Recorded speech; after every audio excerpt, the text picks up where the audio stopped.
Hi, I'm John Volker from Green Car Reports, and this is the 2012 Honda Civic Hybrid. It's the third generation of Honda's well-known Civic Hybrid.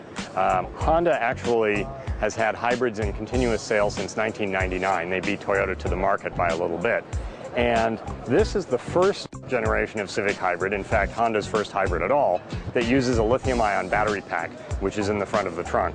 What that means essentially is that for the same amount of energy storage, the battery pack is smaller and lighter.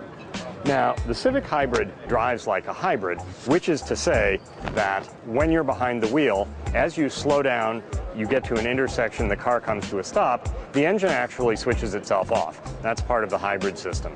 This is not what we call a full hybrid, which means that it can run under electric power. This has to have the engine running to move away from a stoplight, although there are some very, very specific circumstances where for very short periods of time, under very light loads, and maybe if it's a cloudless day, the car will actually run solely on electric power. We observed it doing that for a few seconds at a time at about 35, 36 miles an hour. There are other circumstances, but essentially the electric power supplements engine torque rather than propelling the car entirely. So when you're behind the wheel, it looks just like a standard Honda Civic, but there's some extra displays in the upper part of the dashboard.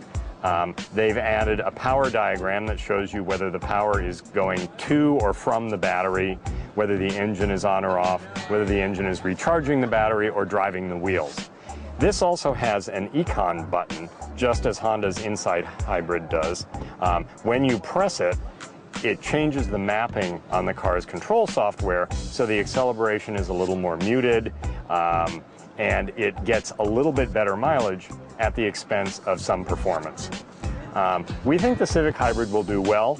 We enjoyed our drive, and Honda expects it to be rated by the EPA at 44 miles a gallon city and highway and combined. They hit the triple 44s. That's a significant upgrade on the last Civic Hybrid. So with the concern over gas prices, everybody's interested in better mileage. We think the Civic Hybrid may prove to be a compelling choice. This is actually the most expensive of the entire Honda Civic line.